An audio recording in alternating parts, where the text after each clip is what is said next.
Hi, this is Dr. Gary. Welcome to our tune-up today. Guess what our subject is today? Patience. Patience. How many times during a day do you realize, wow, I just didn't get enough done today?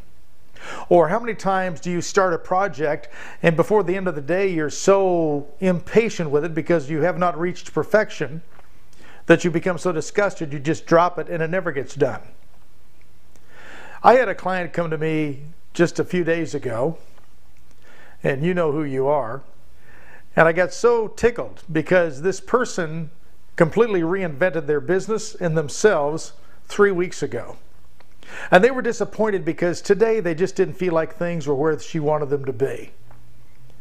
She was looking at the standard of excellence and really not giving herself to really perfect even making the changes she had made.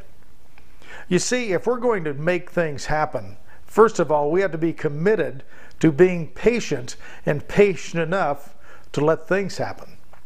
Remember, cream rises to the top? Well, that cream, when it's at the bottom, doesn't just rise to the top in a nanosecond or a blink of an eye. It does it very slowly and methodically. If you're going to be successful, whether it's in a relationship, whether it's in business, spiritualization, or just living your life, you have to learn to be patient, not only with other people, with yourself as well. You see, when we're patient with ourselves, the cream rises to the top. We allow ourselves to make changes and alterations in our imperfections to where we can hone in our wisdom, our skills, and our abilities. I want you to really think about your impatience. First of all, with other people, and how you snapped a judgment being impatient because other people do not move as fast or do things as fast as you think they should. And look at yourself. Are you impatient with yourself? Maybe some of your impatience is really costing you more than it ought to. Maybe your impatience is costing you the ability for your talents and skills to rise to the top because you just don't give it enough time. I remember in the movie The Secret, they had a view or a visualization of grass growing underneath the dirt. And just before it broke through, people gave up. Is that what you're doing with impatience? Giving up just before you have a breakthrough?